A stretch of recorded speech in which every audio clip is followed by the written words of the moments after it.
அதாவது ஒரு பெரியவர் டீ கடை ஓட்டுக்கார், அவர்கிட்ட ஒரே வார்த்தையில் இங்கிலீஷ்ல கேட்கணும், பெரியவரே ஒரு 4 டீ போடுங்க, பெரியவரே 4 டீ போடுங்கன்றத ஒரே வார்த்தையில் இங்கிலீஷ்ல கேட்கணும். அப்படின்னா தெரியல அப்படின்னு அவனே சொன்னேன் பெர்சனாலிட்டி.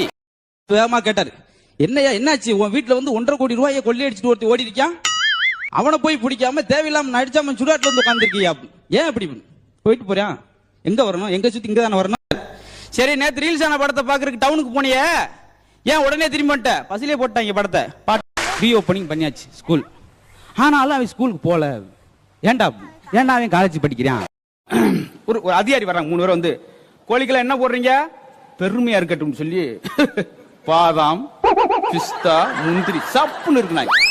ஏண்டா மனுஷனுக்கே சாப்பாடு கஞ்சிக்கலாம் கிடைக்கும், கோழிக்கு பாதாம் பிஸ்தாவா, வாடா 5 வருஷம் உள்ள உட்கார வச்சாங்க.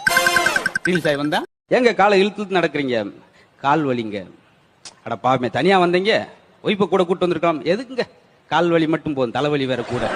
ஹலோ டிவி கடையா, ஆமாங்க, என்ன நீங்க டிவி கொடுத்தீங்க, உடனே வாங்க, எனக்கு முண்டாட்டிக்கு ஒரே சண்டை, என்னடா நான் பஞ்சாயத்து படம் நடத்துறேன், உனக்கும் முண்டாட்டி சண்டைக்கு நான் எதுக்கு வரணும், நீ தானே சொன்னீங்க டிவி வாங்கி 2 வருஷத்துல எந்த பிரச்சனாலும் போன் பண்ணுங்க.